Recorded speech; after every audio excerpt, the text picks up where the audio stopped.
make them welcome, okay? And just laugh if you need to laugh, okay? Give a round of applause for Socrates!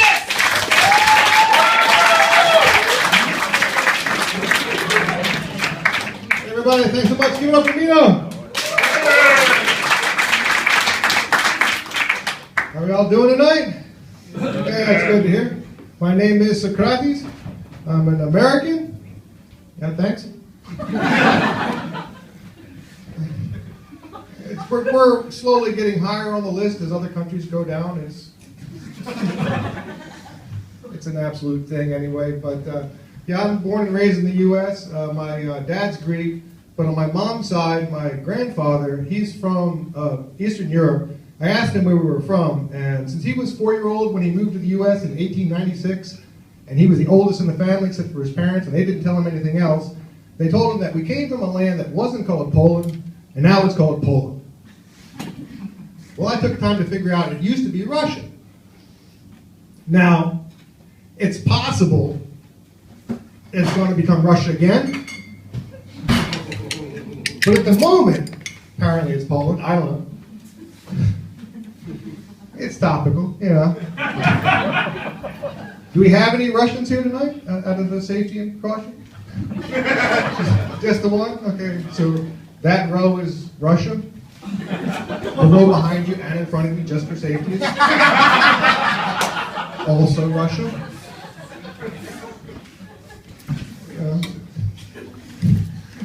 I'm living here now, so you kind of adopt the cultures if at all possible, I'm finding that life itself is an arc, It starts easy and fun and gets better and better. And then one day you realize that it was easier a little while ago, and now I'm sliding down because I'm 56 now. Yeah, exactly. Appreciate that. Very supportive. Very supportive. And I was realizing a little while ago, I was doing pretty good at 50. Yeah, but now I feel like I'm definitely doing the slide down, and I think that the arc is part of everything in life. It's like, anybody in a relationship? That's a very reluctant response. Anybody still in a relationship, or is that one already, Well, if you've been in a relationship for a while, you know that the beginning of the relationship's that fun, exciting, horny, sexy part, when everything is a great idea for let's have some sex, And every guy thinks that they've got the perfect relationship, having no idea that this is a temporary kind of a situation. It's the arc, This is nature doing its best to get one of you pregnant, I'm not sure which one. I'm not going to be, I'm fairly woke, I got my wife pregnant, but I decided to carry the baby. It's been a couple of years so far. I'm hoping to deliver soon. But, I did my research, my relationship research, and I found that I think my personal theory is as you're, unsuccessfully getting her pregnant, like in my case, she was on birth control and, her body didn't necessarily know it, but, 6 months to 2 years later, lots of sex, and eventually her body's like, hey, what the hell's going on here? I had a lot of sex, and there's no babies. And then kind of suddenly, unconsciously rejects you. It's against her will in some ways, but it's like nature's pushing her down the arc, you know what I mean? Because, it's been 2 years, it's been long enough. Nobody? Just me? Okay. Maybe you're early in the arc, this might happen. Now, I didn't do the research on getting him pregnant, and I didn't do any sort of lesbian relationship research. I just did the unsuccessful, painful arc relationship research, so. Not just me. Okay, I understand. But the other problem, of course, is that in her life, unfortunately for women, becoming miserable is unfortunately part of the existence, as I think you all kind of know. Again, this is my own research, but it's not necessarily today, but give it 3 weeks, in there somewhere, there's going to be a pretty crappy day, Hey, I was a very supportive guy. I was a guy that went to the store in the rain to get my doll, okay? So I know a little bit about the cycles we're all talking about here. And so the problem is, every month or so, nature kicks her in the gut or groin and says, hey, where's my baby? You didn't get me pregnant again. And it's a horrible, painful part of the arc, is my point. You know what I'm trying to say? So, are you all parents? No?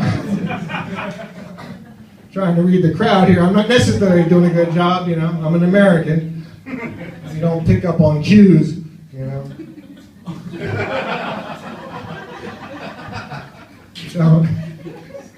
So I've been living here since about 2009. I originally, like most people, I moved to the Netherlands for the food.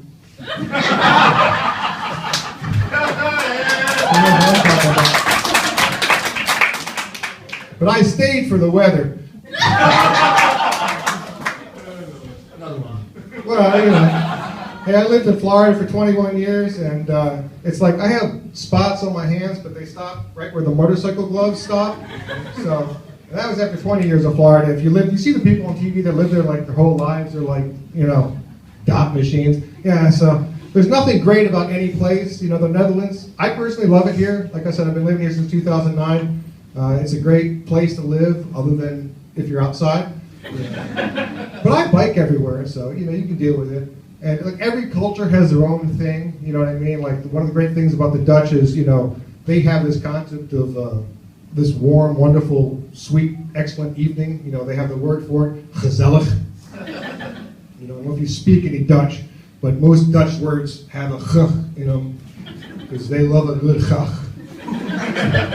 I don't know why. It's not really the best sound, you know what I mean? Every language has all these choices, you know. I'm using these sounds. I haven't h***ed once, you know. I think I'm making sense, you know. But I spent a lot of time alone recently, so I'm trying to readapt to the world, you know what I mean? I spent the last couple years hanging out by myself, and it's mostly just grunting and, you know, making guttural noises and practicing my Dutch, it turns out. I don't know. You know, one of my favorite Dutch words is their word for sugar sweetie honey pie, you know, which in American is fattening. It's the only word we have for our darlings. It's, you know, sugar bun. But the Dutch word, of course, is schatje. Schat.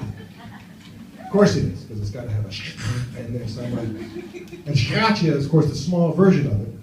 And they shrink schatje down to schat, which doesn't make any sense because it's a longer version of it, and yet schat. I don't know. I personally prefer the word oudje, which is a little tiny onion. But I think oudje sounds better. Oudje. Oudje. Oudje. It's not schatje. Dutch people do not agree with me. I've asked them. They think, no, they're sticking with schatje. They love that. Every culture's got their word. You know, the Germans, they had to come up with that word for enjoying the pain of others. You know, or whatever it is. I don't know. If there's any Germans in the room, they might get that little thrill from hearing me try to say the word. It's, you know, I can't say Schweinfeld. Like in America, we needed a trait for people, you know, because we have so many of them, so we had to come up with the word asshole.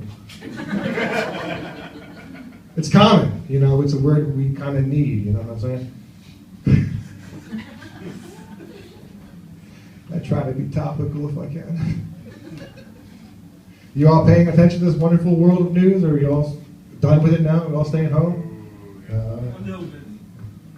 Don't look at the news. Don't look at the news. You know, especially if you're Ukrainian. That's a tip. That's a tip for me. But let's see here. So I trying to talk with relationships and everything, and I was explaining to. So a friend of mine asked me, you know, you remember like, you know, the first time you had sex, and for me it was such an overwhelming experience that I really don't remember it. You know. Well, I had never been to prison before.